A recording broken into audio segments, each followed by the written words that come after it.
Okay, let's unpack this, because what we have on the table today is honestly one of the most fascinating and frankly slightly bizarre pieces of source material we've ever looked at. It really is. We are looking at a high-stakes geopolitical situation involving the United States and Canada, but we are looking at it through a very specific, almost peculiar lens. It is peculiar, but I think it's also incredibly revealing. Usually when we talk about geopolitics, we have stacks of white papers, economic forecasts, maybe some trade data. Right, the hard numbers. Exactly. Today, we're doing a deep dive into a source document titled Diplomacy and Discord, which specifically focuses on an entity that I guarantee most people haven't quite wrapped their heads around yet. I certainly haven't. It's called the Board of Peace. The Board of Peace. I mean, just roll that around in your head for a second. It sounds like something out of a sci-fi novel, doesn't it? It really does. Or maybe a corporate satire. Yes. Like, please report to the Board of Peace for your mandatory wellness check. But in the reality presented by our source material, this isn't fiction. This is a tangible political entity. Yeah. And the geopolitical reality here is specific. We have Donald Trump as President of the United States. Right. And serving as the Prime Minister of Canada, we have Mark Carney. That's the stage. And it's a volatile stage, I think, to really understand why this Board of Peace is such a flashpoint. We have to look at the characters involved. You have Trump, who is obviously known for a very unconventional, often disruptive style of leadership. That's putting it mildly. He's transactional, he's loud, he breaks norms. And then you have Mark Carney. The ultimate foil. Exactly, the perfect foil. Carney comes from the world of central banking. He was the governor of the Bank of Canada, the governor of the Bank of England. The man is known for precision, stability, ESG investing, systemic risk management. He's the guy who uses a $10 word when a $1 word would do. Because the $10 word is more precise. Absolutely. He is arguably the antithesis of disruption. And squarely in the middle of these two very different men sits this Board of Peace. And here is the hook, right? Here's where it gets really interesting for me. You establish a Board of Peace, presumably to create, well, peace. You would think so. Harmony. Kumbaya. But the source material is explicitly about diplomacy and discord.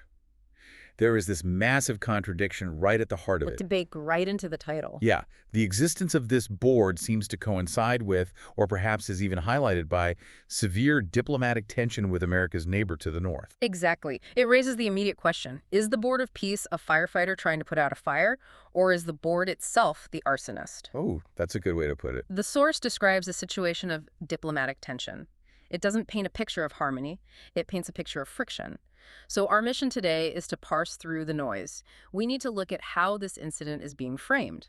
And we're going to do that by looking at the language. This isn't just about the politics. It's about the words used to sell the politics. Our source material emphasizes an Oxford standard, a highly polished educational approach to these events. Right. The language itself is a key part of the story. And it identifies three linguistic pillars that define this conflict: revoke, rupture, and diplomacy. These aren't just random words picked from a hat. In the context of diplomacy and discord, these three words tell a chronological story. They tell a story of a relationship falling apart. How so? Well, revoke is the action, rupture is the result, and diplomacy is the desperate attempt to fix it. So we aren't just analyzing a feud between Trump and Carney. We're analyzing the Oxford standard of how high-level conflict is communicated. It's about precision. It's about how you frame a disaster so it sounds sophisticated. Precision is the key word there. When you are dealing with statecraft, a sloppy sentence can start a trade war. A misplaced comma can cause an international incident. No pressure on us then. None at all. So let's look at the entity that is supposedly managing this precision. Let's look at the Board of Peace. Let's get into it. Section 1. The players and the board. I can't get over the name. Board of Peace. To me, board implies a corporation. It does. You have a board of directors. You have a school board. It implies governance, meetings, minutes, agendas. It feels very bureaucratic for something as abstract and, profound as peace. It does imply a corporate structure, doesn't it? It commodifies peace. It suggests that peace is something that can be managed by a committee, voted on, perhaps even declared as a dividend at the end of the quarter. Right. Our Q3 peace projections are up by 4%. It's a very transactional way to view international relations, which I suppose fits the Trumpian worldview perfectly. It reminds me of a homeowners association. Like, The board has decided your fence is 2 inches too high. But in this case, the fence is the border, and the neighbor is an entire G7 country. That's a great analogy. It really is. And the source frames this as a trending news item. This isn't an established institution like the UN Security Council or the State Department, which have histories and traditions and, decades of precedent. Right, this doesn't feel old and dusty. No, this feels new. It feels urgent. It feels like a pop-up shop for geopolitical management. It just appeared on the scene. It feels like a branding exercise. It really does. It feels like something you'd slap on the side of a building in big gold letters, the Trump Board of Peace. Absolutely. But the reality check from the source is that this board is trending specifically because of the discord. It reminds me of those ministries in dystopian novels, the Ministry of Truth dealing with lies, the Ministry of Love dealing with torture. The Ministry of Plenty dealing with famine. Exactly. Yeah. Here we have a Board of Peace dealing with a massive fight with Canada. And not just Canada generally, but Mark Carney specifically. The source is very clear about that pairing. Trump and Carney. It's not just about the countries. It's about the men leading them. It's the ultimate odd couple. You alluded to this earlier, but let's dig deeper into why this specific pairing matters for you, the listener. Trump is the populist, the deal maker, the guy who operates on instinct and force of personality. He's all about the gut feeling. He loves the handshake, the photo op, the dominance. He wants to look like the one in charge. Carney is the technocrat's technocrat. Right. Think about Mark Carney's career. His entire professional life is built on avoiding surprises. He's the guy who worries about the tragedy of the horizon, these massive long-term climate risks that most politicians ignore. Things that won't happen for another 50 years. Exactly. He worries about capital adequacy ratios in banks. He speaks in carefully calibrated statements designed specifically not to spook the markets. Every one is chosen to project calm and stability. And Trump speaks in headlines. Trump speaks in caps lock. So when the source mentions diplomatic tension between these two, it's not just a disagreement over policy. It's a clash of civilizations, or at least a clash of operating systems. That's it. It's a fundamental incompatibility. One is running Windows 95 on a supercomputer, and the other is running a highly encrypted, quantum-proof spreadsheet software. They just don't interface. They can't even read each other's files. And that lack of interface is where the discord comes from. Carney expects rules, he expects predictability, he expects a process. The Board of Peace, assuming it operates in Trump's image, likely operates on disruption and leverage. It's designed to create surprises. So if we look at the text, it links the Board of Peace to this tension. It says the board is trending because of the discord. So what do you think the causality is? Do you think the board was created to handle Carney? Like, Carney is being difficult. Get the board on the line. It's a strong possibility. It could be a tool designed specifically to bypass traditional diplomatic channels. Cut out the State Department, cut out the ambassadors, and create a direct line of pressure. A special task force. A special task force. Or perhaps the board's mandates, whatever they are what agitated Carney in the first place. Imagine the Board of Peace, in its first meeting, decides that economic peace for America requires, say, 200% tariffs on Canadian aluminum and softwood lumber. Right. Peace through economic warfare. Well, that's going to cause immediate discord with a prime minister like Carney, whose entire job is to maintain economic stability. The source implies a causal link. The board and the discord are intertwined. You can't have one without the other in this narrative.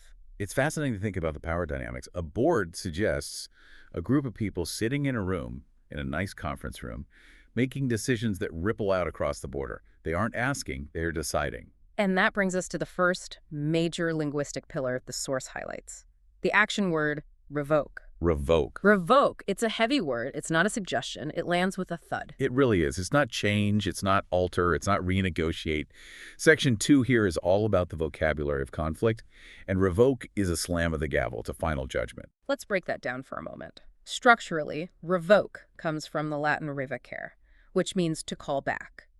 In a geopolitical context, you don't revoke a suggestion, you revoke a privilege. Right. You revoke a status, you revoke a treaty. It implies that Party A granted something to Party B, and now Party A is, with the stroke of a pen, taking it back. It asserts dominance. That's what strikes me about it. It's an act of power. You can only revoke something if you have the authority to grant it in the first place. Exactly. If I revoke your invitation to my party, I'm the one with the power. I'm the host, you're the guest. So in this Trump-Carney scenario, if the word revoke is trending, what are we imagining is happening? What is the United States calling back from Canada? That is the million-dollar question. Right. And the source doesn't specify, which forces us to consider the possibilities. Given the context of diplomacy and discord and the involvement of a board of peace, I suspect we are looking at the revocation of a diplomatic norm or a significant agreement. Something foundational. Something people took for granted. Think about the relationship between Canada and the U.S. It's defined by ease. Easy trade, easy travel, easy communication. Nexus cards, no visas, integrated auto manufacturing supply chains, Yeah. NORAD. Exactly. All of these things that make the border feel almost invisible at times. Now, imagine the Board of Peace convenes and decides that this ease is a vulnerability, that this openness is a threat to American peace. So what could they revoke? Maybe they revoke Canada's special trade status under a new unilateral framework.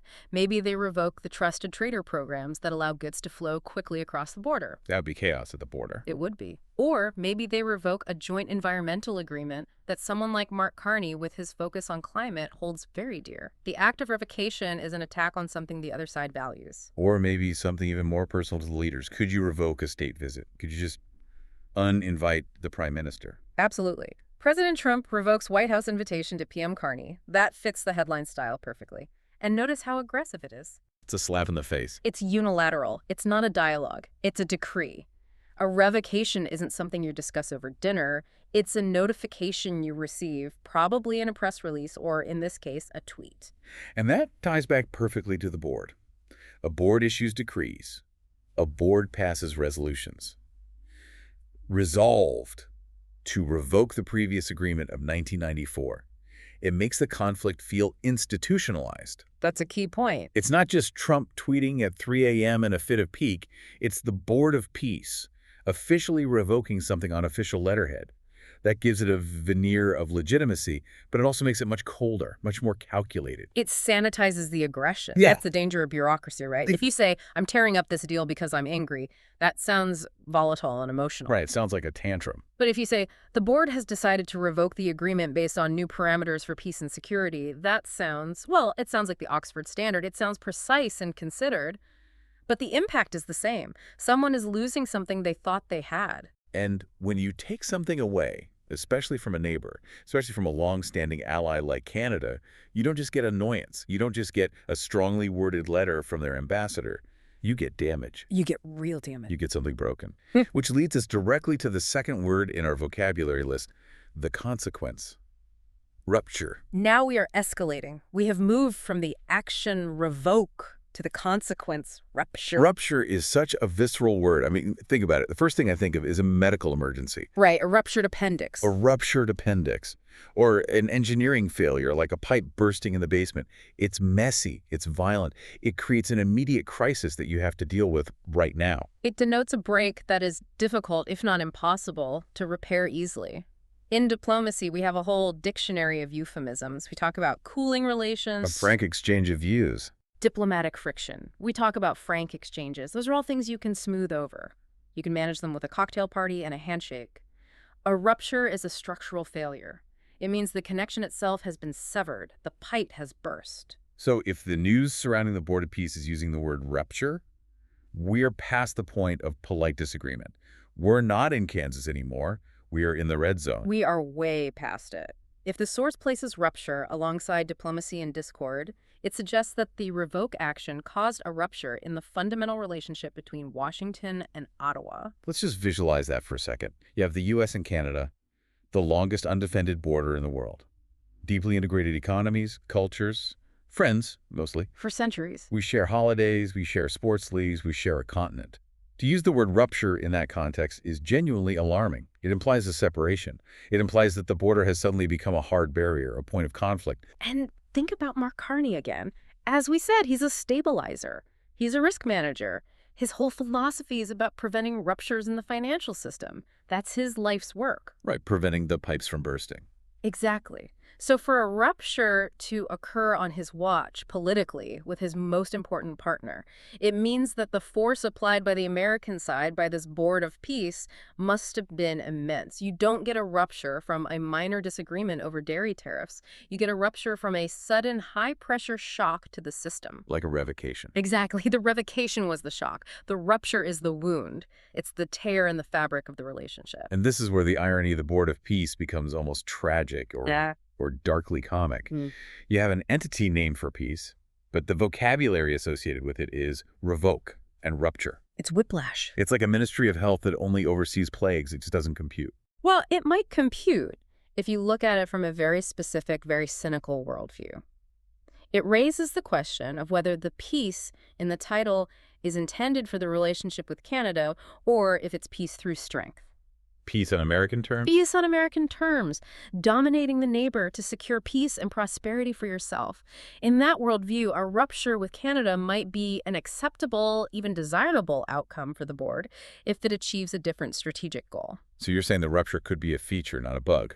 It could be. Break the old system to rebuild it in a way that serves you better. But for the relationship itself, it's a disaster. A rupture involves leakage. It involves loss of trust, loss of goodwill. Once you rupture a pipe, you can patch it, but it's always going to be the weak point. Everyone knows where the break was. And it's never quite the same. Never. Yeah. Once you rupture a diplomatic relationship, the trust doesn't just come back because you signed a new piece of paper. The memory of that break lingers for a very long time. And when you have a disaster, when the basement is flooding from that burst pipe, you need a cleanup crew. You need someone to go in with the bandages and the glue and the mops. You need damage control. And that brings us to the third and final pillar of this linguistic triangle: diplomacy. The source title is Diplomacy and Discord. Note the and. It's not diplomacy versus discord. They are presented as active, opposing forces. They are wrestling with each other in real time.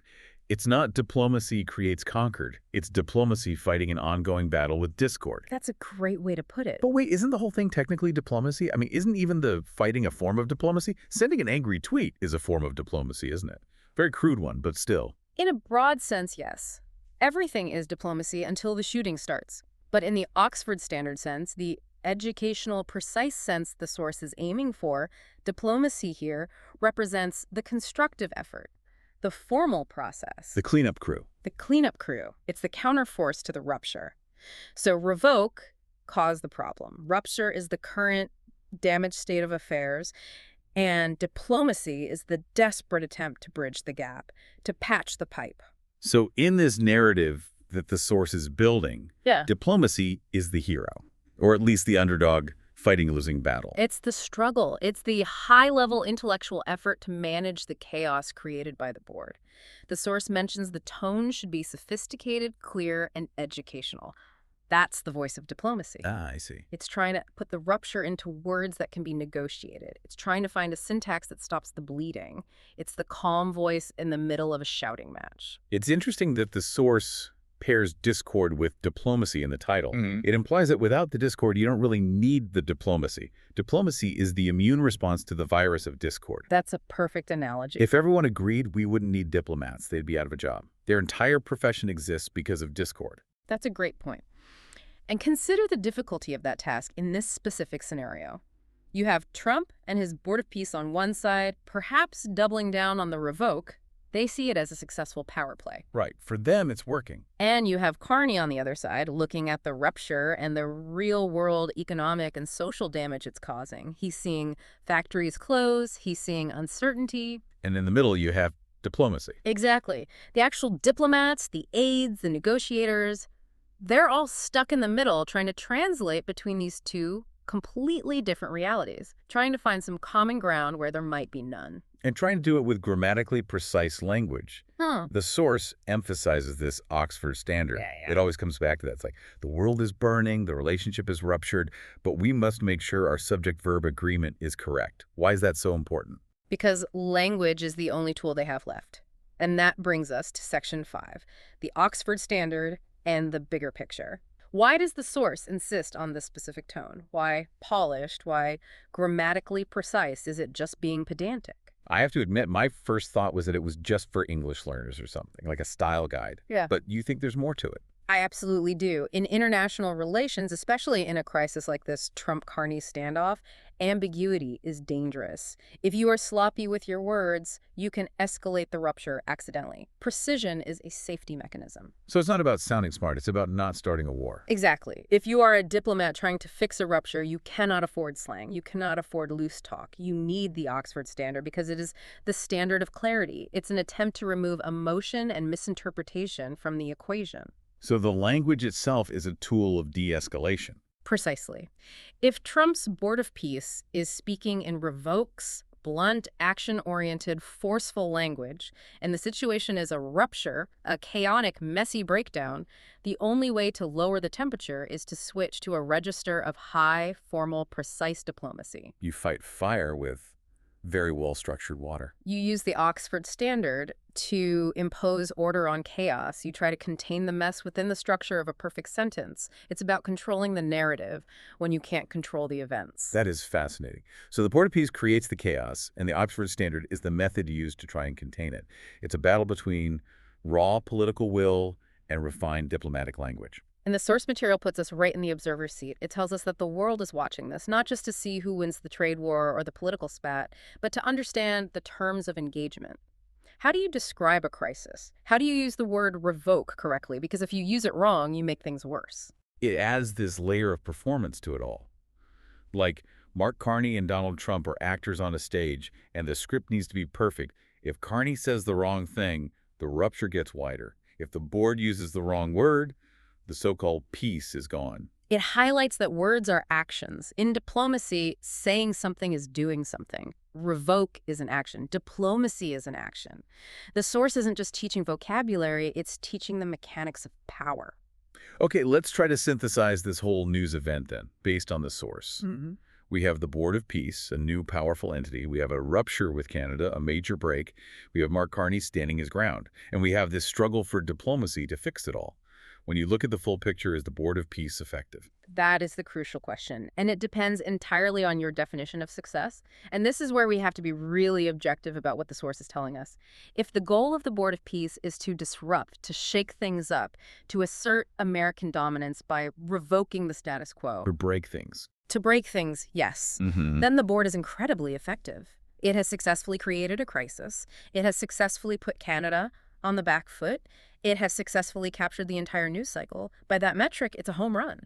But if the goal is actual peace, actual cooperation. If the goal is harmony, cooperation, stability, the kind of world Mark Carney usually operates in and is trying to preserve, then the presence of discord and rupture as the defining terms of the era suggests a massive, catastrophic failure. It's the irony of the name again. It just keeps coming back to that. A Board of Peace presiding over a historic rupture. It's almost Orwellian. It is. War is peace. Freedom is slavery. Ignorance is strength, and discord is diplomacy. It feels like the name is a deliberate distraction from the reality. And that is why we need to pay attention to the words. Because if we just accept the name Board of Peace at face value, we miss the entire story. We miss the reality of the rupture. We have to look at the verbs. We have to look at revoke. That tells you what is actually happening. The name of the board is marketing. The revoke is the policy. Okay, so let's wrap this up. We've covered a lot of ground in this deep dive. We've met the players, Trump, the disruptor, and Carney, the stabilizer. We've analyzed the strange new entity, the Board of Peace. And we've dissected the vocabulary that tells the story. Revoke, rupture, diplomacy. And the key takeaway for you listening is that these aren't just vocabulary words for an English test. They are the gears of the conflict. Revoke breaks the bond. Rupture is the broken state. Diplomacy is the attempt to fix it. Understanding that sequence action, consequence, reaction is the key to unlocking this news story. It really changes how you read the headlines, doesn't it? You stop looking at just the names and the personalities, and you start looking at the verbs. You start looking for the mechanism of the conflict. You do. You see a headline about a board, and you immediately ask, what are they revoking today? What are they deciding for other people? And you start questioning the labels. Just because it's called a Board of Peace doesn't mean it's peaceful. Just because it's called diplomacy doesn't mean it's friendly or constructive. You have to look at the reality underneath the Oxford Standard polish. Which leaves us with a pretty heavy thought to end on. We're living in a world, at least in this source material, where precision in language is prized, where we have these highly polished boards for everything. But we still have ruptures. We still have discord. It makes you wonder about the nature of these institutions. Are they really there to solve problems, or are they just there to manage the decline in a more orderly fashion? Exactly. And that's the question I want to leave you with today. In a world of Oxford standard precision, when a government explicitly creates a board of peace, does that imply that peace itself has become something artificial? What do you mean by artificial? Does it imply that peace is no longer the natural state of things, the default setting, but a product that needs to be manufactured, branded, and managed by a board? That is a chilling thought. Because if peace is a manufactured product, Then it can be recalled. It can be taken off the shelf. And most importantly, it can be revoked. indeed. Thanks for diving in with us. Keep watching the words. We'll see you next time.